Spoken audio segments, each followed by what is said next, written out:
بسم اللہ الرحمن الرحیم۔ ہم سب مسلمان اس بات سے واقف ہیں کہ اللہ تعالیٰ فرماتے ہیں کہ میں جو گناہ چاہے وہ بخش دوں گا، لیکن میں شرک جو ہے نا وہ کبھی نہیں بخشوں گا۔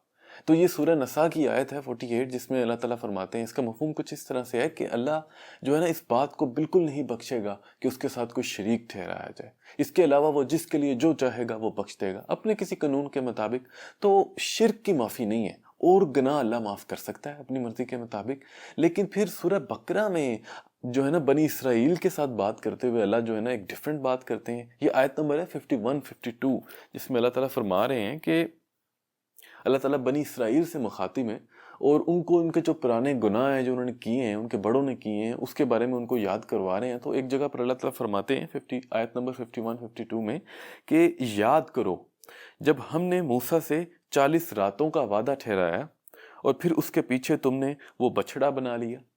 یہ گویا تب کی بات ہے کہ جب بنی اسرائیل جو ہے مصر سے ہجرت کر کے آئے ہیں، اور پھر جو ہے نا 40 دنوں کے لیے حضرت موسیٰ جو ہے اپنی قوم سے الگ ہوئے اللہ کی عبادت کے لیے۔ تو ان 40 دنوں میں جو ہے بنی اسرائیل نے کیا کیا کہ انہوں نے ایک بچڑے کو معبود بنا لیا، اللہ کے ساتھ شرک کیا نا۔ تو پھر اللہ تعالیٰ فرماتے ہیں کہ پھر اس کے بعد بھی ہم نے تمہیں معاف کر دیا، اس لیے کہ تم شکر کرنے والے بن جاؤ۔ تو بنی اسرائیل نے شرک کیا، لیکن اللہ تعالیٰ نے انہیں معاف فرما دیا۔ بے شک وہ حضرت موسیٰ جو ہے وہ واپس آئے، حضرت موسیٰ نے جو ہے نا وہ دیکھا کہ یہ کیا جو ہے انہوں نے حرکت کی ہے، انہوں نے اپنی قوم کو احساس دلایا کہ آپ نے کتنا بڑا ظلم کر دیا۔ تو پھر جو ہے انہوں نے اپنی قوم کو جو ہے نا مغفرت کا ایک طریقہ بتایا، انہوں نے بتایا کہ جو لوگ بھی اس کے ذمہ دار تھے، جنہوں نے یہ معبود بنائے اور ساری قوم کو اس کی طرف لگایا، آپ ان کا قتل کرو، انہیں سزا دو۔ تو اس کے بعد پھر جو ہے نا جب قوم شرمندہ ہوئی، انہوں نے اللہ کے احکامات پر عمل کیا، تو اللہ تعالیٰ نے ان کی معافی قبول کر لی، توبہ قبول کر لی۔ تو یہ تو obvious سی بات ہے، اگر آپ سے گناہ ہوگا تو آپ توبہ کریں گے، معافی مانگیں گے، تو ہی آپ کی معافی قبول ہوگی نا۔ لیکن غور طلب بات یہ ہے کہ اللہ تعالیٰ جو ہے نا سورہ نساء میں فرما رہے ہیں کہ میں شرک کی معافی نہیں دیتا، لیکن سورہ بقرہ میں اللہ تعالیٰ جو ہے وہ خود بتا رہے ہیں کہ میں نے بنی اسرائیل کو، انہوں نے شرک کیا تھا اور میں نے انہیں معاف کر دیا۔ تو اس کا کیا مطلب ہے؟ پہلے تو ہمیں ان دونوں آیتوں سے یہ بات سمجھ لینی چاہیے کہ یہ اللہ تعالیٰ ڈیفرنٹ وقتوں کی بات کر رہے ہیں۔ سورہ نساء میں جب اللہ تعالیٰ فرماتے ہیں کہ میں ہر گناہ معاف کر سکتا ہوں لیکن میں شرک کی معافی کبھی نہیں دے سکتا، تو وہ اللہ تعالیٰ قیامت کے دن کی بات کر رہے ہیں کہ قیامت کے دن میں ہر گناہ معاف ہو سکتا ہے لیکن شرک معاف نہیں ہو سکتا۔ لیکن دوسری طرف جب اللہ تعالیٰ بنی اسرائیل سے مخاطب ہے، انہیں بتا رہے ہیں کہ آپ لوگوں نے شرک بھی کیا تھا اور میں نے وہ بھی معاف کر دیا، تو وہ اللہ تعالیٰ ایکچولی میں جو اس دنیا میں انسانوں کی طرف اللہ تعالیٰ کا جو ایک ایٹیٹیوڈ ہے اس کو جو ہے نا ہمارے سامنے ظاہر کر رہے ہیں۔ اس سے جو ہے نا ہمیں ایک بہت گہری بات سمجھ آتی ہے، ہمیں جو ہے نا اس کائنات کا جو مقصد ہے، ہماری زندگی کی جو پوری جو سکیم ہے، اس میں اللہ تعالیٰ کی کیا سوچ ہے، اس کے پیچھے اس کی اصل حقیقت کیا ہے وہ واضح ہوتی ہے۔ دا آئیڈیا کہ اللہ تعالیٰ بنی اسرائیل کو ان کا شرک کرنا بھی معاف کر دیتے ہیں کہ شاید وہ ہدایت پالیں، اس سے ہمیں پتہ لگتا ہے کہ جو سزا جزا ہے جو ہے نا، یہ اس دنیا کا مقصد ہی نہیں ہے۔ سزا جزا قیامت کا مقصد ہے۔ قیامت دراصل بنائی ہی سزا جزا کے لیے گئی ہے، لیکن اس دنیا کا سزا جزا کے ساتھ کوئی خاص تعلق نہیں ہے۔ اس دنیا کا مقصد، اس دنیا کی حقیقت انسانوں کو ہدایت دینا ہے، اور اسی لیے انسان بڑے سے بڑا گناہ بھی کر رہا ہے لیکن اللہ تعالیٰ پھر بھی کوشش کر رہے ہیں کہ انہیں ہدایت مل جائے، انہیں اپنی غلطی کا احساس ہو جائے۔ اللہ تعالیٰ ایک انسان سے بہت زیادہ پیار کرتے ہیں۔ اللہ تعالیٰ کی کوشش یہی ہے کہ میرے بندے جو ہے نا وہ سیدھا راستہ پا لیں، اس لیے وہ ہر حد تک جاتے ہیں کہ اس کو ہدایت مل سکے۔ بنی اسرائیل نے شرک کر دیا لیکن اللہ تعالیٰ نے پھر بھی انہیں ہدایت دینے کی کوشش کی، پھر بھی دیکھا کہ اگر ان کے اندر شرمندگی پیدا ہوتی ہے، اگر وہ اپنے گناہوں سے معافی مانگتے ہیں، توبہ کرتے ہیں، یہ تو مست ہے نا۔ اب یہ تو نہیں ہے کہ آپ گناہ کرتے جائیں اور اللہ تعالیٰ بلا وجہ ہی معاف کرتے جائیں، نہیں، ایسے تو نہیں ہو سکتا۔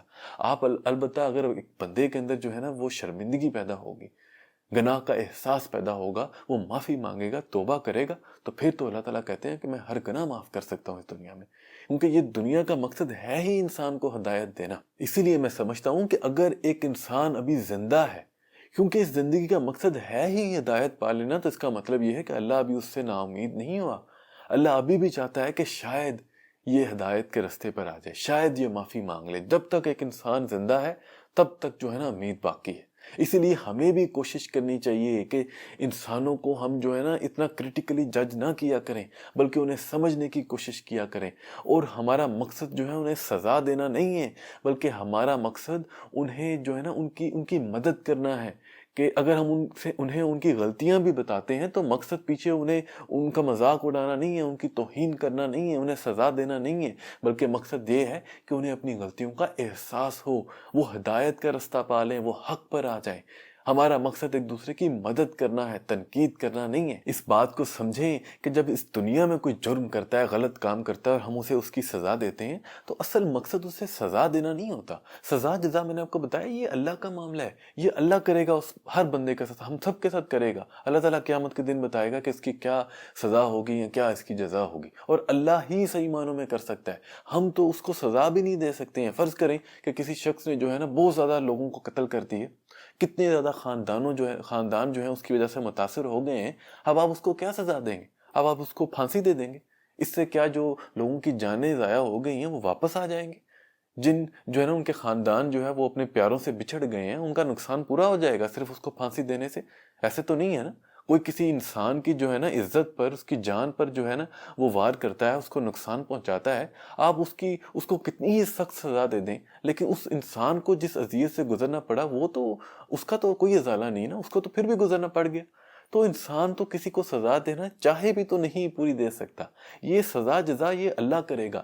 لیکن انسان نے جو سزا دینی ہے نا وہ صرف ایک معاشرے کے اندر جو ہے نا وہ ایک نظام کو قائم کرنے کے لیے، انتشار سے بچنے کے لیے، فتنہ کو روکنے کے لیے۔ بنی اسرائیل کے ساتھ بھی تو اللہ تعالیٰ نے یہی معاملہ کیا نا، جو میں نے آپ کو بتایا سورہ بقرہ میں آیت نمبر 51 52 میں، کہ جس میں جو ہے نا اس بنی اسرائیل نے جو ہے وہ شرک کیا، لیکن اللہ تعالیٰ نے کیا انہیں کہا کہ جو اس کے ذمہ دار ہیں، جنہوں نے یہ بچڑے کو محبوب بنانے کو آپ کو کہا ہے، بنایا ہے، ان کا قتل کرو، ان کا قتل کر دو گے تو میں آپ کو معاف کر دوں گا۔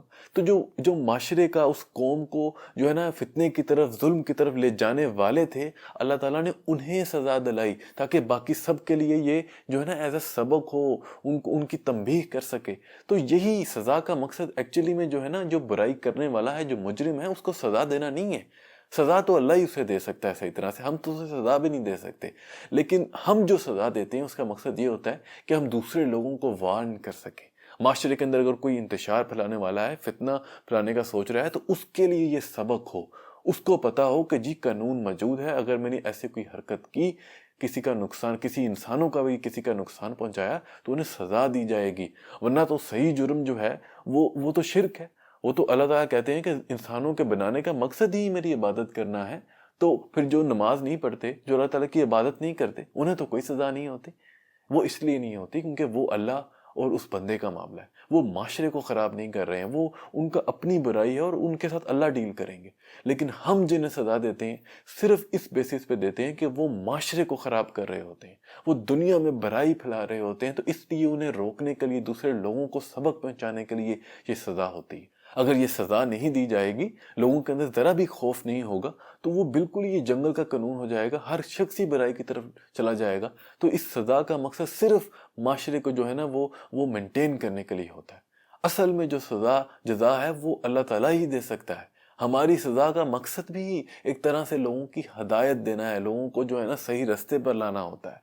اس سے ہمیں یہی سمجھ لگتی ہے کہ اس دنیا میں اللہ تعالیٰ جو بھی کرتے ہیں، اس کے پیچھے مقصد، اس کے پیچھے اللہ کی سوچ ہمیشہ یہی ہوتی ہے کہ کس طرح لوگوں کی اصلاح کی جائے، کس طرح انسانوں کو ہدایت دی جائے۔ اس مقصد کے لیے کبھی کبھی اللہ تعالیٰ کو کچھ لوگوں کو یا ایک جماعت کو بھی عبرت کا نشان بنانا پڑ جاتا ہے، لیکن اس کے پیچھے بھی مقصد ہمیشہ دوسرے لوگوں کو سبق دینا، ان کی ہدایت کرنا ہی ہوتا ہے۔ تو اس سب سے ہمیں بھی یہ سیکھنا چاہیے، اور ہمیں بھی چاہیے کہ سب سے پہلے تو ہمارا مقصد یہی ہے نا کہ ہم خود حق پر چلیں، لیکن اس کے بعد ہمیں اپنی آخری حد تک یہ کوشش کرنی چاہیے کہ ہم دوسرے لوگوں کی اصلاح کر سکیں، ان کی ہدایت کریں، ان کی مدد کرنے کی کوشش کریں۔ ہمارا مقصد انہیں جج کرنا، ان کی تضحیق کرنا، ان کا مذاق اڑانا نہیں ہے، بلکہ ان کی مدد کرنا ہے۔ تو اس لیے لوگوں کے بارے میں اچھا سوچا کریں اور ان کے لیے ہدایت کی دعا کیا کریں۔ اللہ تعالیٰ ہم سب کو حق پر چلنے والا بنائے، ہمیں ہدایت دے، آمین۔ آپ کا کوئی سوال ہو تو میرے سے ضرور پوچھیں۔ ابھی مجھے اجازت دیں۔ السلام علیکم۔